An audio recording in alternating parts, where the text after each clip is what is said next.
तो आज हम बात करेंगे सीरीज कॉम्बिनेशन ऑफ रेजिस्टर्स, यानी रेजिस्टर्स को जब आप सीरीज में कनेक्ट करते हैं तो इससे क्या मुराद हुआ। सीरीज का मतलब है जी कि इस ऐसे सर्किट के अंदर करंट के पास कोई चॉइस नहीं है, यानी करंट जब इस रेजिस्टर से जितनी करंट पास करेगी, ठीक है, जितनी करंट इस रेजिस्टर से पास करेगी उतनी ही करंट इस रेजिस्टर से पास करेगी और उतनी ही करंट इस रेजिस्टर से पास करेगी, ठीक है। क्योंकि देखिए जब करंट यहां पे पहुंची यानी पॉजिटिव चार्ज जब यहां पे आता है तो पॉजिटिव चार्ज के पास यहां से यानी जब यहां पे आ गया तो कोई चॉइस नहीं है, यानी कोई चॉइस नहीं है कि वो इन तीन उसके पास आगे वायर्स हैं, तीन पाथ अवेलेबल है, वो इसमें जाए या इसमें जाए या इसमें जाए, नहीं, उसके पास जस्ट एक पाथ है तो वो यहां से भी पास करेगा, फिर यहां से पास करेगा, फिर वो यहां से पास करेगा। इसलिए हम कहते हैं जी सीरीज कॉम्बिनेशन। करंट के पास कोई चॉइस नहीं है तो करंट R1 से भी उतनी ही पास करेगी, R2 जो कि रेजिस्टेंस के लिए हम यूज करते हैं, रेजिस्टर्स के लिए यूज करते हैं, R1 रेजिस्टर 1 है, R2 रेजिस्टर 2 है, R3 रेजिस्टर 3 है,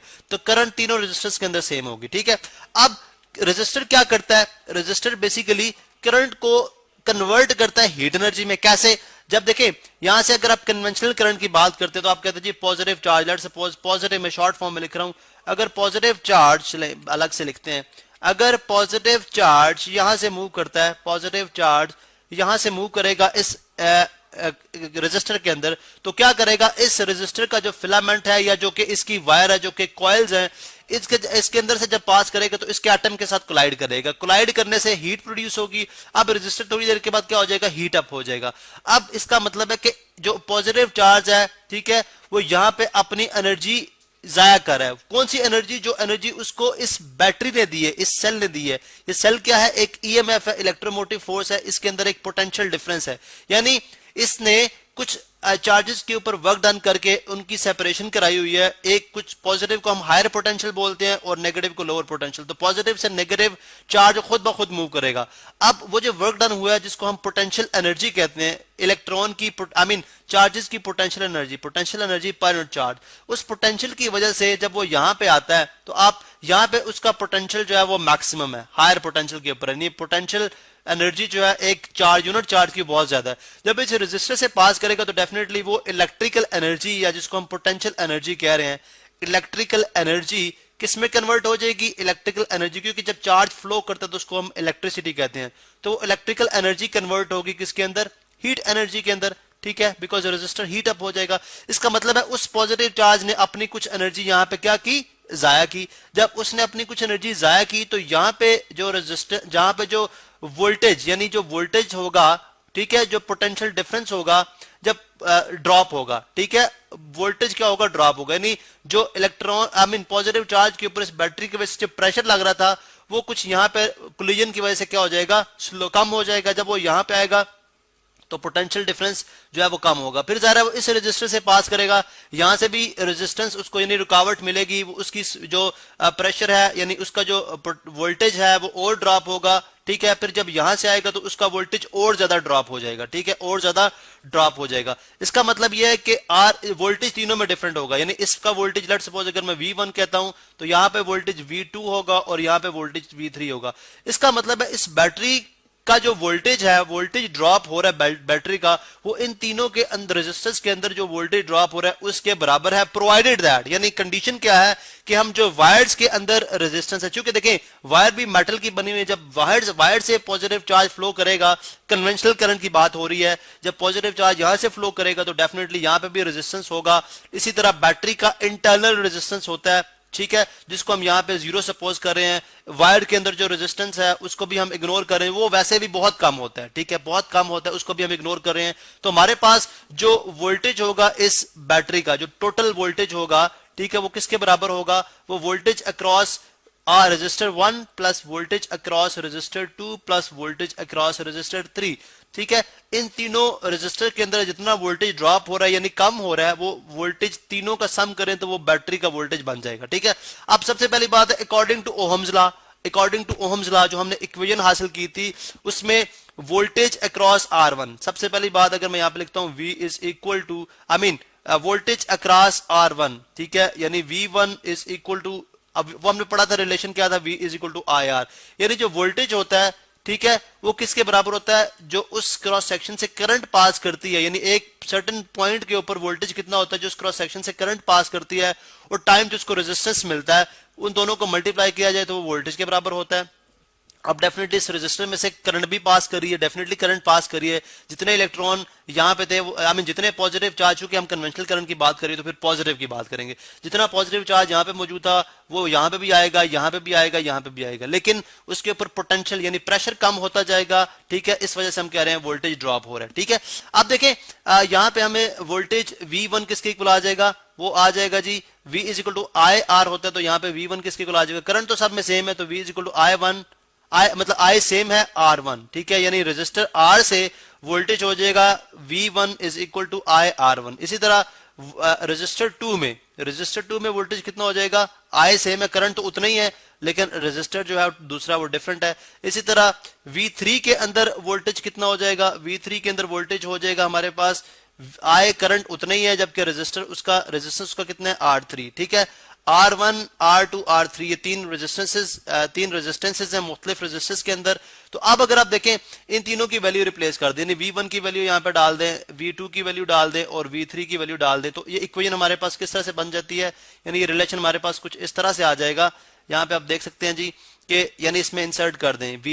इज इक्वल टू आ जाएगा, बल्कि थोड़ा सा ऊपर लिखते हैं, V इज इक्वल टू आ जाएगा IR1, यानी देखें V1 की जगह IR1 लिख दिया, IR1, ठीक है। V2 की जगह ये V2 की वैल्यू है विच इज इक्वल टू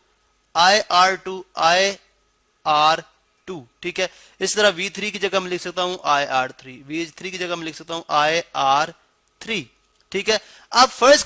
करें इन तीनों रेजिस्टेंसेस की जगह मैं एक रेजिस्टेंस लगाता हूं और मैं अस्यूम करता हूं जी कि वो इक्विवेलेंट रेजिस्टेंस है, यानी जितना इन तीनों का रेजिस्टेंस है उस अकेले रेजिस्टर का इतना रेजिस्टेंस है। इसी को उसी बैटरी के साथ कनेक्ट किया, पॉजिटिव, ठीक है, ये नेगेटिव, और उसके बाद यहाँ पे ये जो है ये रेजिस्टेंस, इसको मैं कह रहा हूं आर ई क्यू, यानी आर इक्विवेलेंट या आर इफेक्टिव। ये इफेक्टिव रेजिस्टेंस जो है बेसिकली कितना, यानी जो एक्चुअल रेजिस्टेंस इस पूरे सर्किट का है, ठीक है, प्रोवाइडेड दैट के वायर का रेजिस्टेंस इग्नोर किया जाए और बैटरी का रेजिस्टेंस इग्नोर किया जाए, तो फिर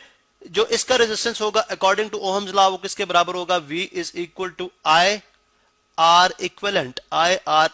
ठीक है। तो इसका मतलब है इस V की जगह जो टोटल वोल्टेज है, ठीक है, बैटरी का, उसकी जगह मैं आई आर इक्विवेलेंट लिख सकता हूं, तो आई आर इक्विवेलेंट किसके इक्वल हो जाएगा, IR1 प्लस IR2, ठीक है, और प्लस IR3, ठीक है। अब यहां पे देखें, यहां पे आप इस तरह से समझ सकते हैं, थोड़ा सा मैं इसको ड्रैग डाउन कर लेता हूं। यहां पे हम इस तरह से समझ सकते हैं कि आई आर इक्विवेलेंट आ जाएगा हमारे पास, IR इक्विवेलेंट आ जाएगा। अगर मैं यहां से I कॉमन ले लूं, करंट तो बिकॉज तीनों में सेम है, तो आ जाएगा R1 plus R2 plus R3, ठीक है, और डिवाइड कर दूं, ठीक है, दोनों साइड पे करंट से डिवाइड कर दूं, तो आप देख सकते हैं जी करंट यहां से भी कैंसल आउट और करंट यहां से भी कैंसल आउट, तो R इक्विवेलेंट यानी जो इफेक्टिव रेजिस्टेंस होगा पूरे सर्किट का वो तीनों रेजिस्टर्स के रेजिस्टेंसेस को ऐड कर लो, ठीक है, तो हमारे पास इफेक्टिव रेजिस्टेंस आ जाएगा। इसका मतलब है जब सीरीज के अंदर रेजिस्टर्स लगाए जाते हैं, ठीक है, तो उस केस में जो पूरे सर्किट का टोटल रेजिस्टेंस होता है वो तीनों को ऐड कर लो तो उसके बराबर होता है। अगर आप न्यूमेरिकली भी देखना चाहते हैं तो हम ये भी अंडरस्टैंड कर सकते हैं। फर्ज करें इसी जगह पे फर्ज करें, हम सपोज कर लेते हैं कि ये जो R1 है, ठीक है, इसका रेजिस्टेंस 2 ओहम है, ठीक है, 2 ओहम है, इसका रेजिस्टेंस 3 ओहम है, ठीक है, और इसका रेजिस्टेंस 4 ओहम है। ओहम जो है आप जानते हैं कि ये रेजिस्टेंस का यूनिट है, ठीक है। आप देखें